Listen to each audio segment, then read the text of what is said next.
Okay, we just opted to go over a couple problems today on what you're turning in tomorrow. Just go ahead and scratch number 14 off. There's some questions about that, so disregard number 14. And then with number 19, you're just converting liters of one gas to or not to another. It's N2O.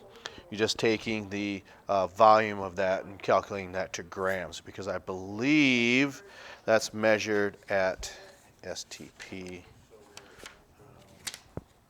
Let me just double check that. Yes, it's measured at STP, so the volume of N2O to just grams of N2O. That's for number 19. Number 14 we throw out. You may want to hit pause, okay? That way you can copy this problem down.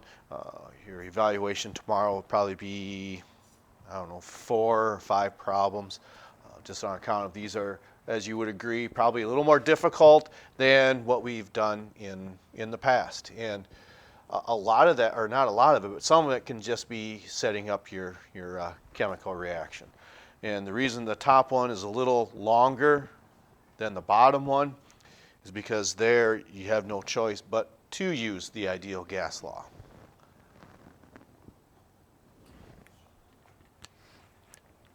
Okay, we'll go ahead and proceed then. Okay.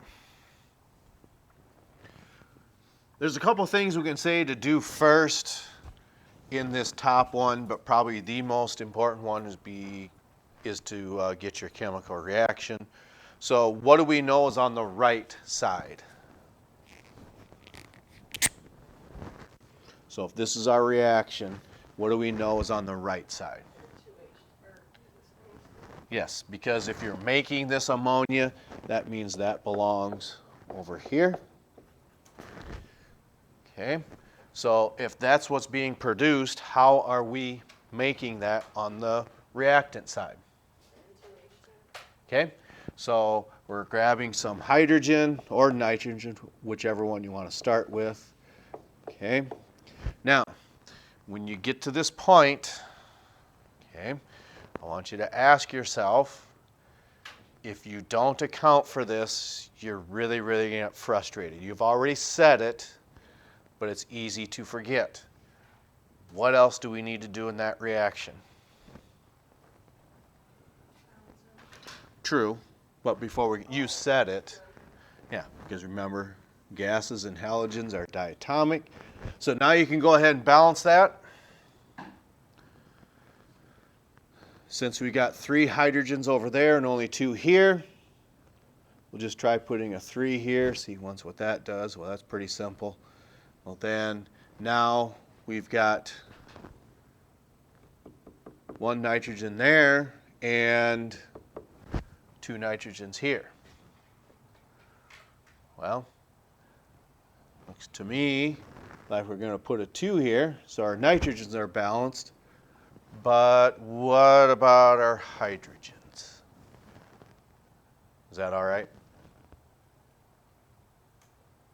It is, yes, because it's 6 and 6. 3 times 2, and 2 times 3 gives you 6. Okay, so with our ideal gas law, we're not using 1 atmosphere.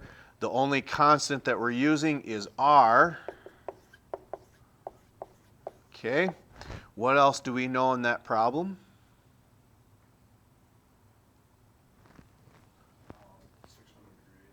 Okay. A little more specific though. Okay, we need this in kelvins. Okay, do we know anything else?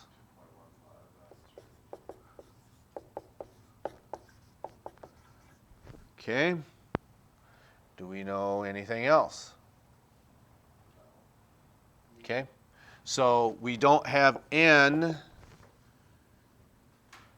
And what else don't we have? We don't have our volume either. Okay? But again, this is not at STP, but we've got 2 unknowns here. This is going to be the last one that we solve for. So how are we going to get our volume. Before we can do that, can we find the N variable, or moles? Yes. Yes, you can.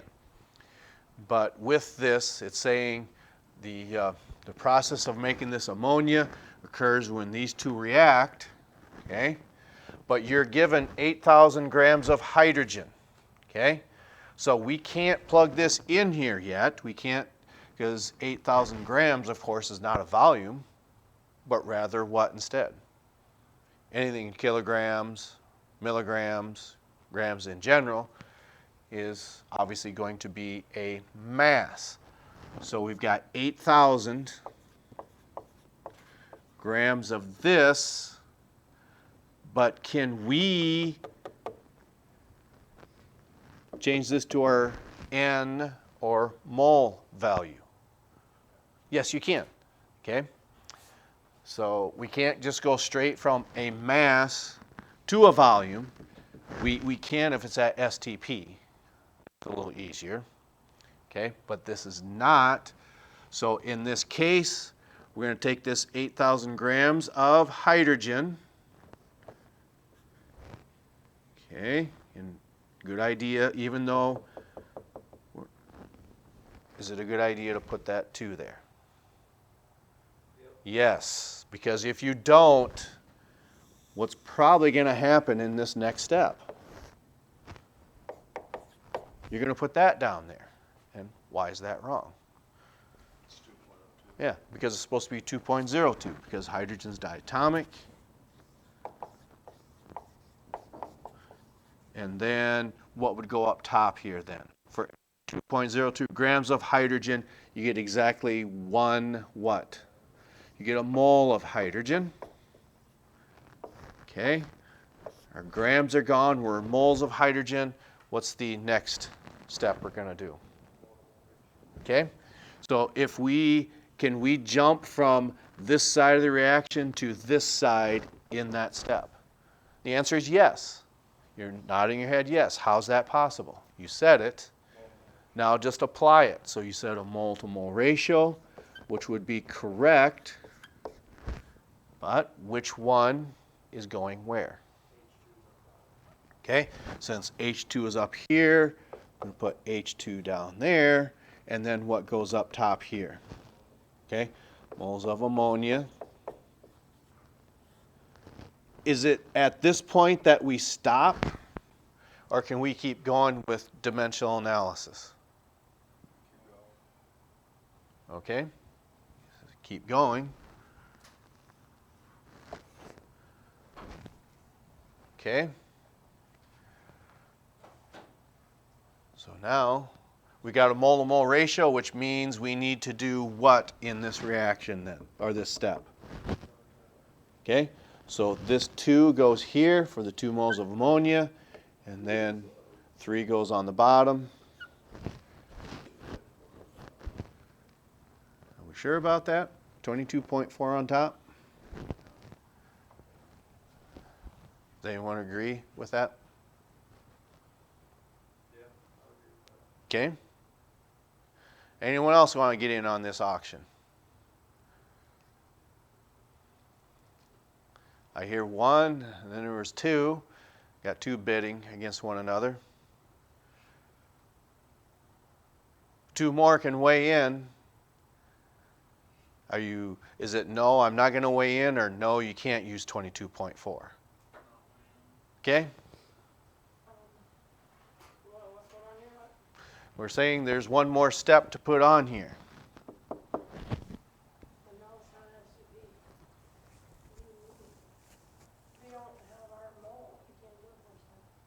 Right? We're not at STP. That's correct. Okay. So now that you got this in moles, it's one of these things that we're not trying to set you a trap. It's just that if a teacher or educator just keeps telling you or showing you the right way to do things every time, this is how you do it, this is how you do it, I'm afraid that you can always make that same mistake. Hopefully now we see this is going to give us moles of ammonia, And once we have that in moles, where does that go from there? Right here, where we're trying to solve for moles. So if we take 16,000 divided by, well, pretty close to 6. Okay. My calculator.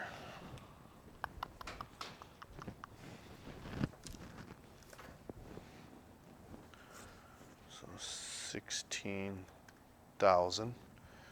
8 times 2 gives you 18,000. Then divide that by 6.06.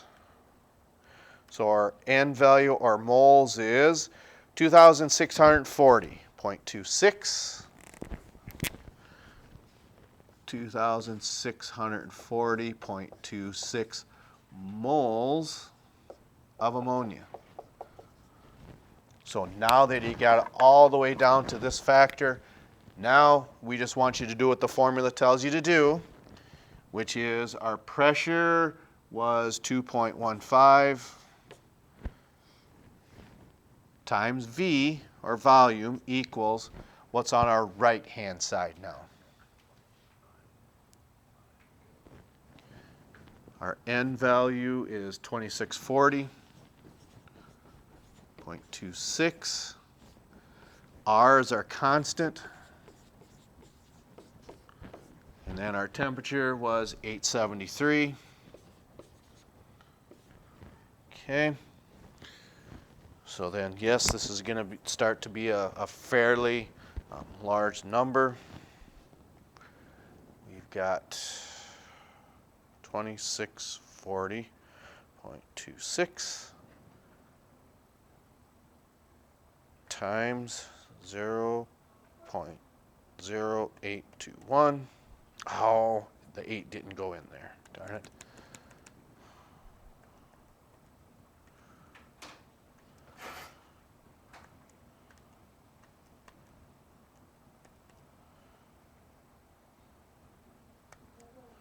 And then times 873,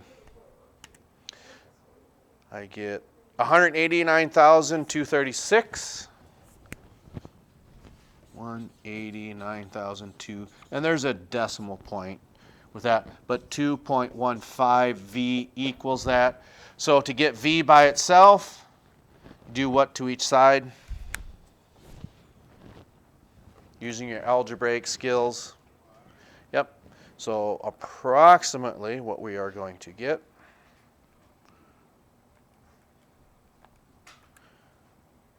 is 88,016. Okay? So volume 88,016 liters of NH3. Okay?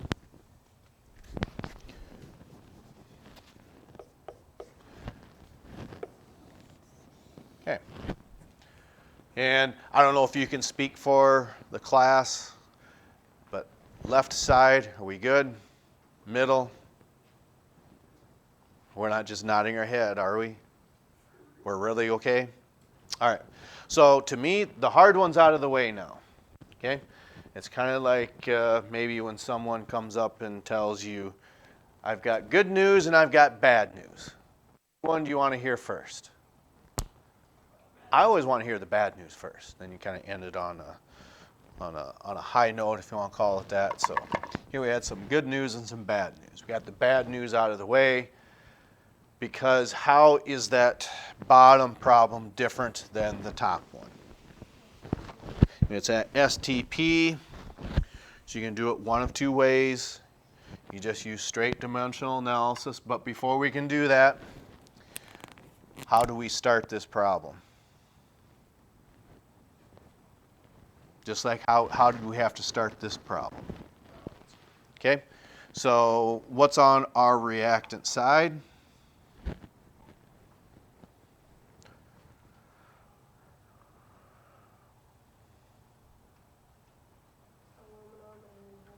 Okay, so aluminum plus HCl. And then on our right side, this is a single replacement reaction because we've got this lone metal all by itself. What's on our right side? Okay, aluminum chloride plus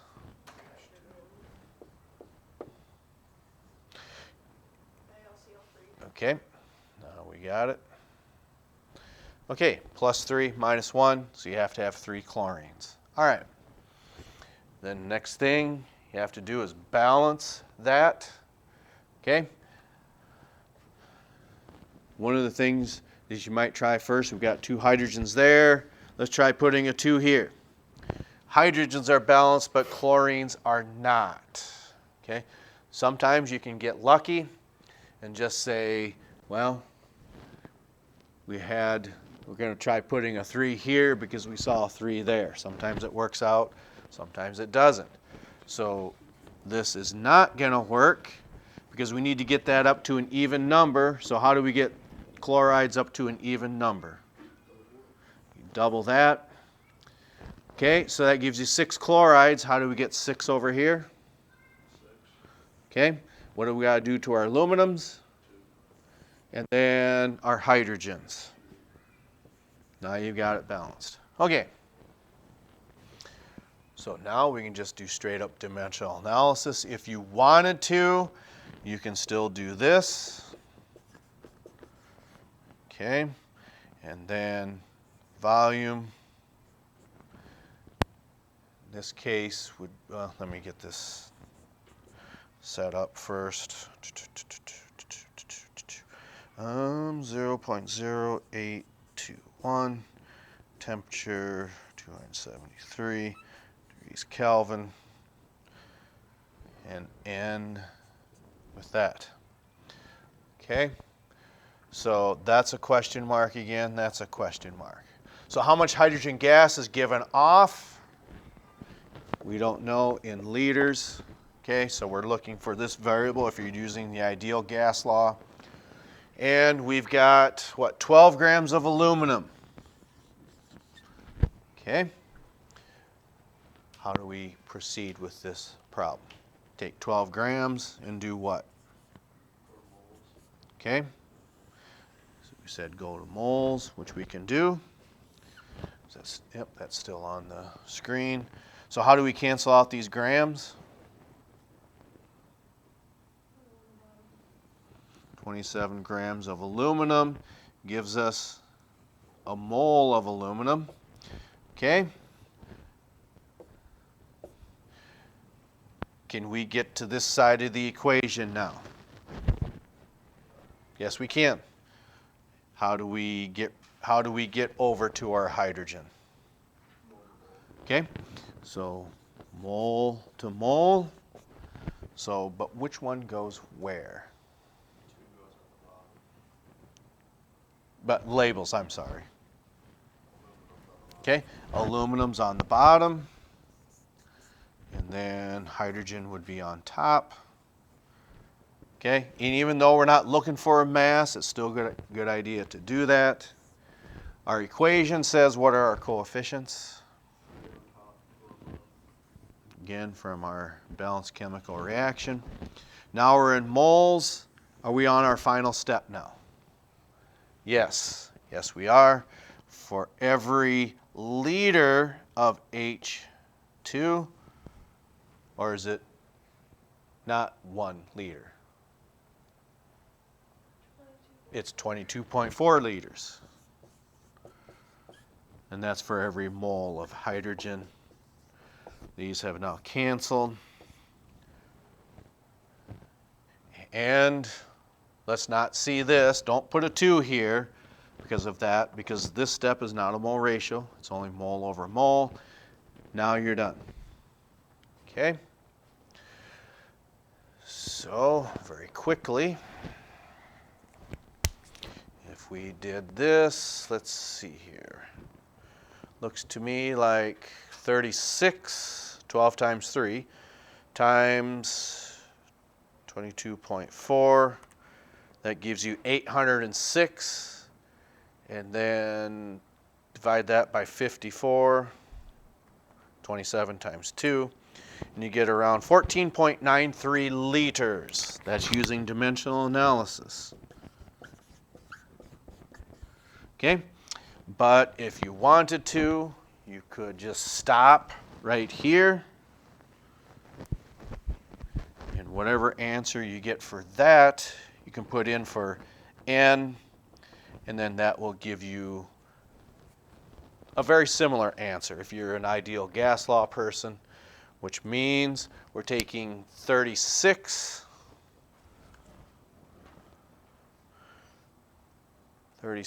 dividing that by 54, 0.67 moles, 0.67 moles of H2,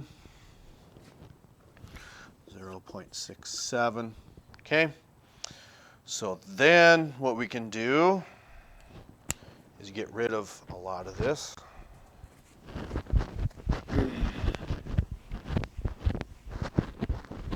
So we got 14.13 one way. So then volume equals, we already know that those two times each other is 22.4. So 22.4 times 0.67, okay, and 22.4 times 0.67,